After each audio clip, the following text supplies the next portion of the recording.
Estimados oyentes, muy buenas tardes. Hoy es el último día de este año, 2023. Y siempre cuando se llega a esta fecha y se cambia de año, es bueno mirar un poco cómo ha sido nuestro caminar espiritual en el año que se va. Hacer una evaluación, ver dónde he estado bien y dónde he estado mal. Dónde el Señor, cierto, quiere que yo corrija y cambie mi vida y inicie un nuevo caminar en el año que viene, que es el 2024. Y es bueno recordar también las promesas que Dios nos ha hecho, eso que nos alienta, nos fortalece a cada uno, eso que nos da vida, paz, tranquilidad, nos hace caminar en bondad, nos hace caminar en misericordia, nos hace sentir en la gracia que Dios nos ha dado, esa bendición de ser hijos de Dios, de pertenecer a su familia. Hermanos, les quiero recordar entonces en este pasaje que vamos a analizar una gran promesa de Dios. El título del mensaje es Ninguna condenación y lo encontramos en Romanos capítulo 8, versículo 1 al 4. Y le voy a pedir a mi esposa y hermana en la fe, Talía, que me lea estos versículos. Amén. Romanos capítulo 8, versículos 1 al 4. Ahora pues, ninguna condenación hay para los que están en Cristo Jesús, los que no andan conforme a la carne, sino conforme al Espíritu. Porque la ley del Espíritu de vida en Cristo Jesús me ha librado de la ley del pecado y de la muerte. Porque lo que era imposible para la ley, por cuanto era débil por la carne, Dios enviando a su Hijo en semejanza de carne, de pecado, y a causa del pecado condenó al pecado en la carne, para que la justicia de la ley se cumpliese en nosotros, que no andamos conforme a la carne, sino conforme al Espíritu. Amén. Amén. Oremos. Señor, entregamos en este momento nuestra alma, nuestro espíritu, para que tú nos hables, Señor. Para que queremos escuchar tu voluntad para nuestras vidas. Así que, Señor, escuchamos tu voz. Y lo pedimos en el Cristo Jesús. Amén, amén, amén. Lo que tenemos aquí en este capítulo, ¿cierto?, de Romanos 8, es lo que podemos llamar la cumbre de la carta a los romanos. El comentarista Spencer hizo el siguiente comentario. Dijo lo siguiente: si la Biblia fuera un anillo y la carta a los romanos una piedra preciosa, Romanos 8 sería el punto resplandeciente de la joya. Alguien también dijo: entramos en este capítulo sin ninguna condenación y lo cerramos sin separación. Y el punto medio de todo esto es que sabemos que los que aman a Dios, todas las cosas les ayudan a bien.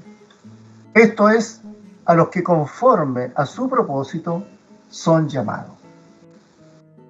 Así que en este capítulo 8 vemos a Dios, ¿cierto?, y al Espíritu Santo obrando en la santificación del creyente. El Espíritu Santo hasta acá no ha sido mencionado muchas veces en esta carta, pero en este capítulo se menciona 19 veces en este capítulo 8. Aparentemente hemos llegado a un pasaje que es de suma importancia.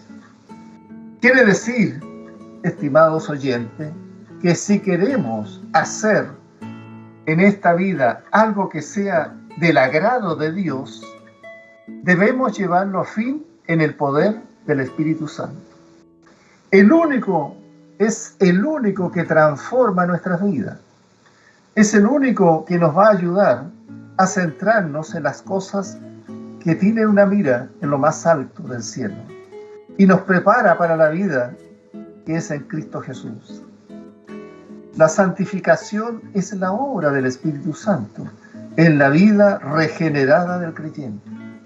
pues lo que hace es liberarnos del poder del pecado, incluso ante la misma presencia del pecado, y nos hace actuar conforme a la voluntad de Dios en nuestras vidas.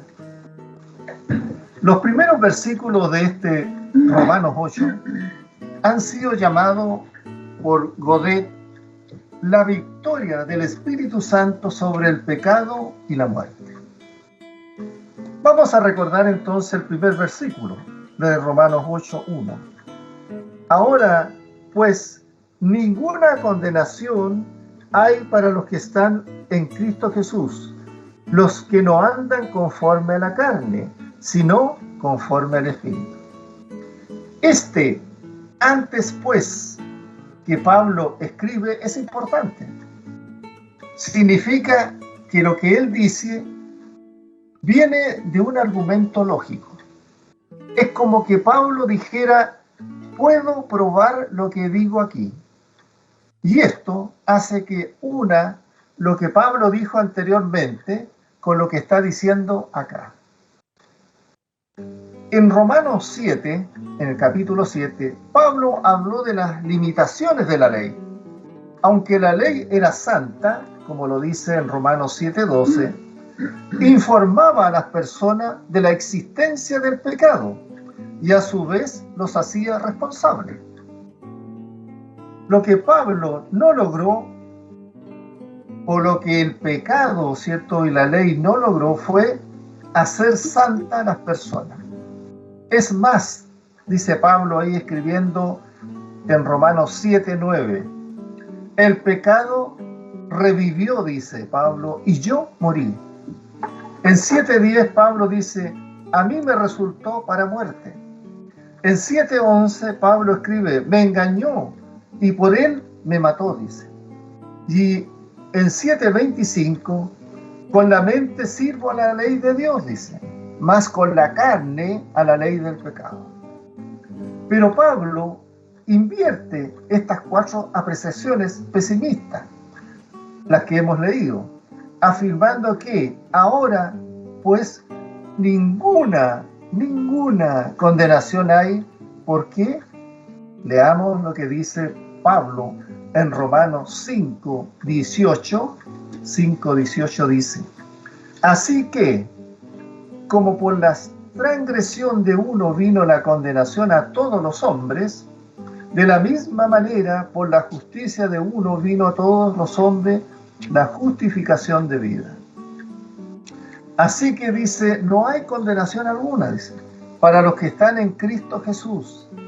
La condenación de que se habla acá tiene que ver con el juicio de Dios al final de los tiempos.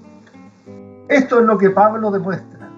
Si somos uno con Jesús y Él es nuestra cabeza, no podemos ser condenados. Unidos a Cristo, escuchamos estas hermosas palabras, ninguna condenación. El veredicto no es menos condenación. Ahí es donde muchos creen que están, pensando que nuestra posición ha mejorado en Jesús. Hermanos, no ha mejorado nuestra condición en Jesús, sino que ha sido nuestra vida transformada completamente, cambiada para no tener ninguna condenación.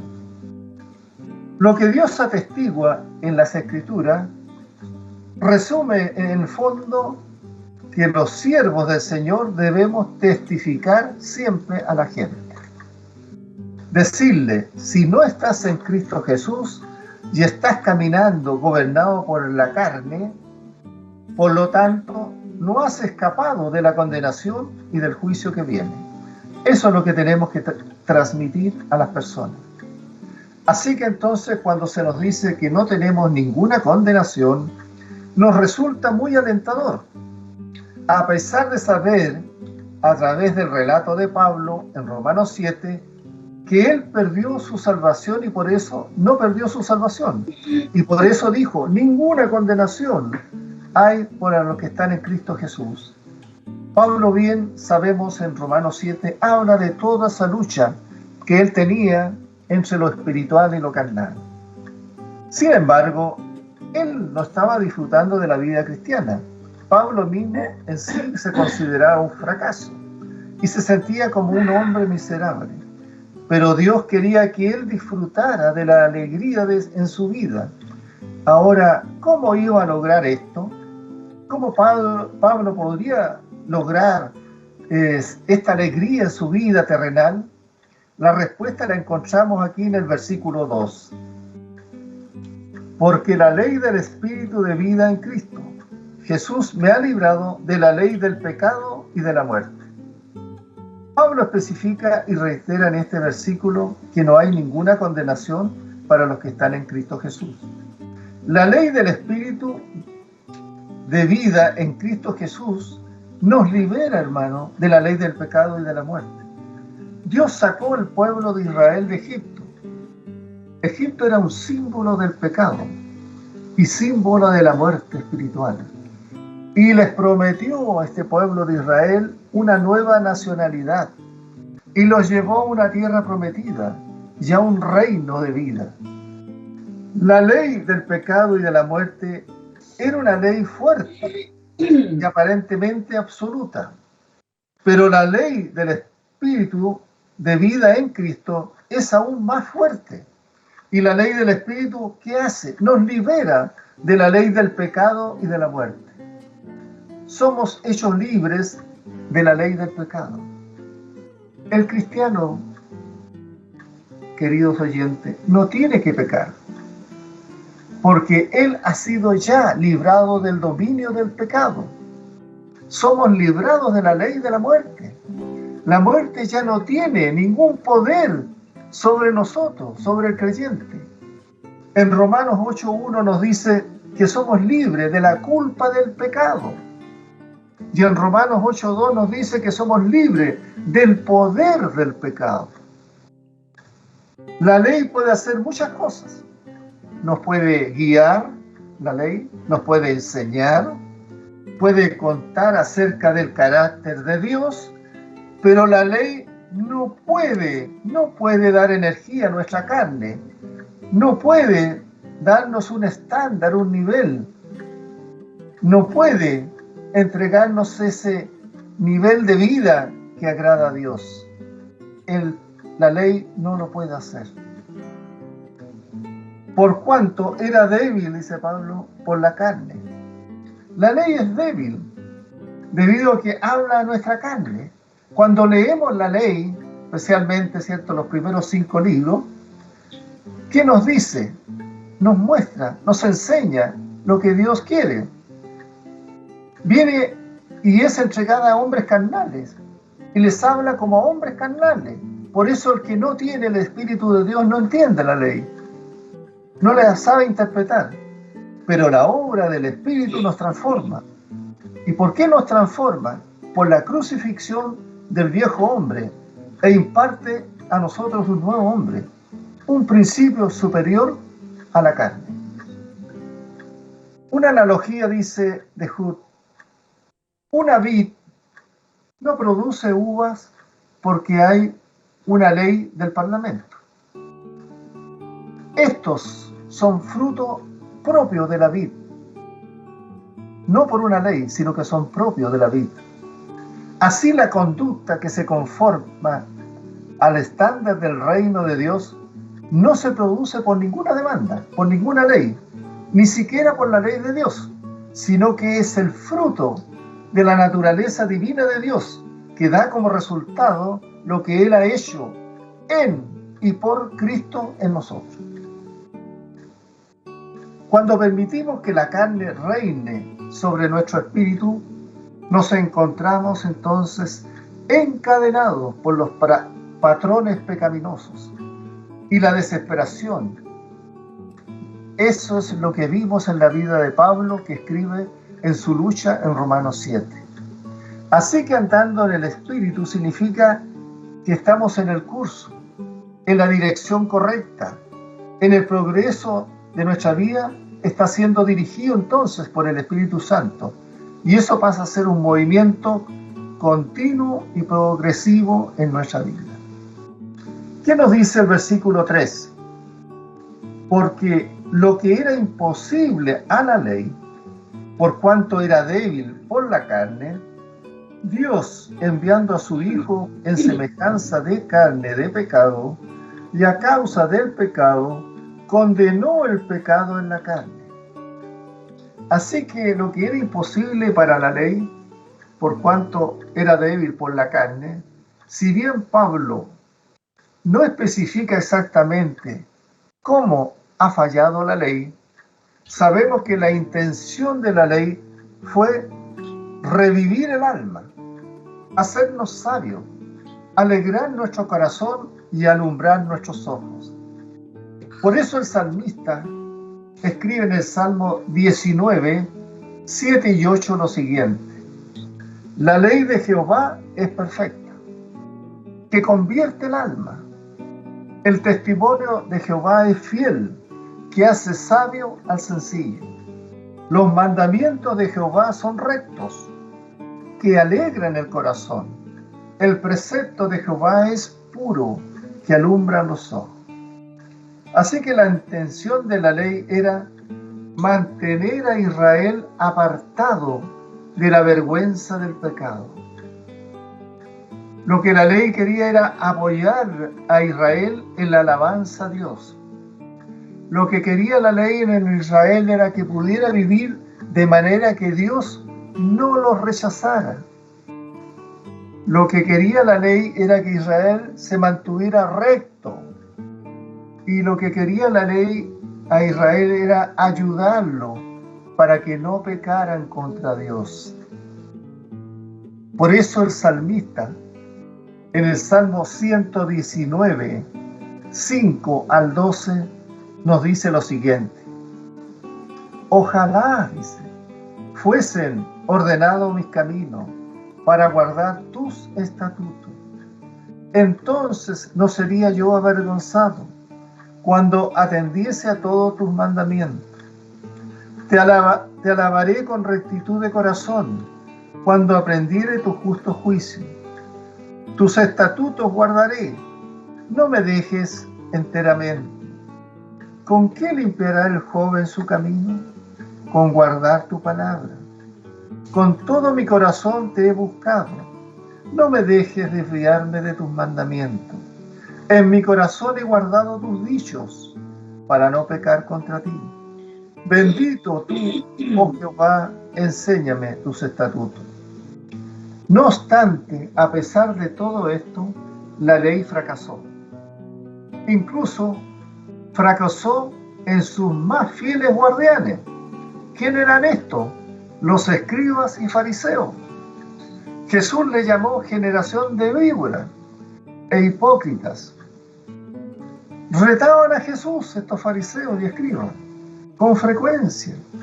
Le ofendían a Jesús y consultaban entre ellos incluso para matarle. Observaban la ley cuidadosamente los fariseos y escribas, pero descuidaban los asuntos más importantes de la ley. Por eso el Señor Jesús en el Evangelio de Mateo 23 le dice: ¡ay de vosotros, escribas y fariseos, hipócritas, porque diezmáis la menta y el eneldo y el comino, y dejáis lo más importante de la ley, la justicia, la misericordia y la fe! Esto era necesario hacer, sin dejar de hacer aquello. No obstante, Pablo nos dice que no fue la ley la que falló. ¿Quién falló? El hombre. ¿Y por qué falló? Porque por cuanto era débil, por la carne. Porque somos débiles en la carne. Dice que Dios envió a su Hijo en semejanza de carne de pecado, y a causa de pecado condenó el pecado en la carne. Y esto se hizo realidad por dos motivos. Primeramente, Dios envió a su Hijo como cordero de sacrificio para absorber nuestros pecados y hacer posible su perdón. Y lo segundo es que, habiendo nacido en semejanza humana y viviendo entre nosotros como hombre sin pecado, Jesús condenó al pecado en la carne, venció al pecado en su propio terreno. Y todo esto estaba en conexión total con el plan de Dios Recordemos que en el jardín del Edén, Dios maldijo a la serpiente, diciéndole en Génesis 3:15, y pondré enemistad entre ti y la mujer, y entre tu simiente y la simiente suya. Esta te herirá en la cabeza, y tú le herirás en el calcañar. Un golpe fuerte al tobillo es doloroso, hasta debilita, pero un golpe fuerte en la cabeza es mortal. Así que entonces, al empezar la historia humana, Dios anticipó que el Hijo de la mujer, es decir, el Señor Jesús, daría un golpe mortal a la serpiente, Satanás. Y esto así ocurrió. Versículo 4. Para que la justicia de la ley fuese cumplida en nosotros, que no andamos conforme a la carne, mas conforme al Espíritu. ¿Cómo se cumple la justicia de la ley en nosotros? Muchos estudiosos de teología se dividen incluso en los puntos de vista. Algunos enfatizan que Cristo cumplió la ley al vivir sin pecado y dicen que no hay ningún sentido en que nosotros podamos cumplir la ley. Otros, no obstante, enfatizan que la persona que está en Cristo adopta un carácter de santo hecho posible por el Espíritu que vive en su interior. No hay ninguna duda, estimados oyentes, que Cristo cumpliera la ley por medio de una vida sin pecado. Pero tampoco hay duda de que los que aceptan a Cristo como Salvador y Señor de su vida principian un nuevo camino de santificación. El Espíritu de Dios ha creado vidas verdaderamente maravillosas que podemos observar y vidas santas. Ninguna es perfecta, pero aún así son vidas maravillosas y santas. También lo podemos ver muchas veces en nuestras propias vidas. Cuando Pablo nos predica que no andamos conforme a la carne, sino conforme al Espíritu, diferencia dos tipos de vidas muy diferentes. La persona que anda conforme a la carne vive rebelándose contra Dios, siguiendo su propia dirección, su propio camino. Y la persona que anda conforme al Espíritu se compromete a seguir la dirección y el camino del Espíritu de Dios. He aquí una analogía de estos dos tipos de vida. Es lo siguiente. Es como que si usted fija los ojos en la estrella del norte y decide que no importa qué obstáculos se pongan por delante, siempre seguirá usted moviéndose en la dirección de la estrella del norte, mientras que otra persona ve la estrella del norte, pero se aleja deliberadamente de ella. Asimismo, es bueno tener presente que la persona que ha determinado acercarse a la estrella del norte a menudo se va a encontrar viajando en otra dirección por varias razones, porque se les pueden presentar en su vida obstáculos, distracciones, fatiga y hasta alguna rebelión ocasional. Pero con el tiempo y por la gracia de Dios se acercará nuevamente a la estrella del norte. ¿Por qué? Porque aún que tomó alguna otra dirección en su vida, se mantuvo en la dirección correcta. Nunca se apartó del camino correcto, aunque tuvo altos y bajos. Para que la justicia de la ley se cumpliese en nosotros, dice. Debido a que Jesús cumplió la justicia de la ley, y porque estamos hoy en Cristo Jesús, la ley también se cumple en nosotros. Y la ley se cumple en nosotros en cuanto a la obediencia, porque la justicia de Jesús nos representa. Y en cuanto al castigo, porque cualquier castigo demandado por la ley fue derramado ya sobre Jesús. Pablo nos dice que nosotros cumplimos la justicia de la ley. Él dice cuidadosamente que la justicia de la ley es cumplida en nosotros. No es cumplida por nosotros, sino en nosotros. Jesús es nuestro sustituto. Jesús fue tratado como un pecador para que nosotros pudiéramos ser tratados como justos. En nosotros que no andamos conforme a la carne, sino conforme al Espíritu, dice el versículo. Las personas que disfrutan esto son aquellas que no andan conforme a la carne, sino conforme al Espíritu. Su vida está marcada por la obediencia al Espíritu Santo, no por la obediencia a la carne. Dios quiere que el Espíritu gobierne sobre nuestra carne. Cuando permitimos que la carne reine sobre el Espíritu, nos encontramos entonces atados por los patrones pecaminosos y comenzamos a vivir la desesperación que vivió Pablo y que relata en su lucha en Romanos 7.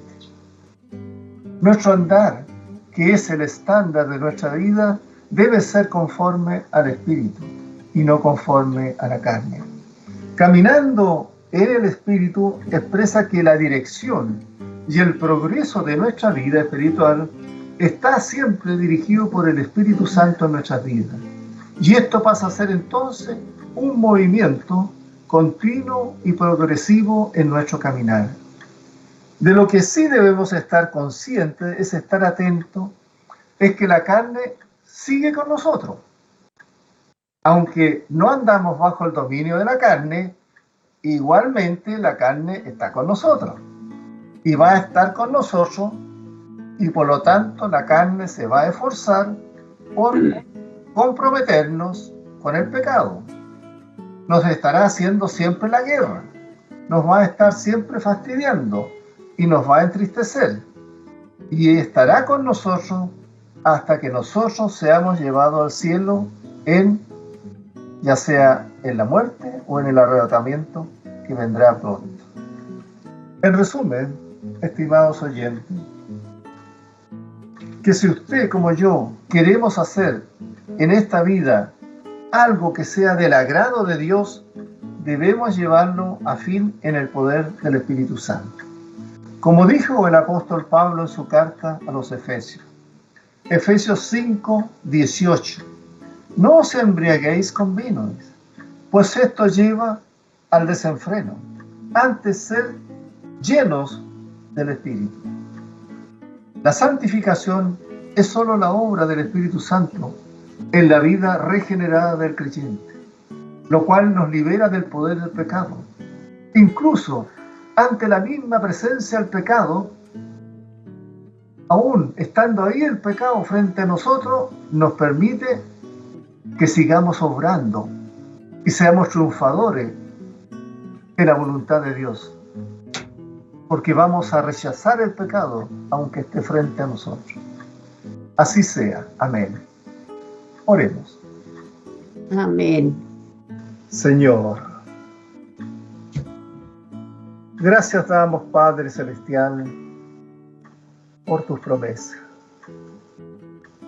porque dices ya no hay ninguna condenación en los que andamos conforme a tu voluntad, conforme a vivir al Espíritu Santo en nuestras vidas y dejar de lado la carne, porque tú nos ayudas en nuestras luchas diarias a ser más que vencedores en Cristo Jesús.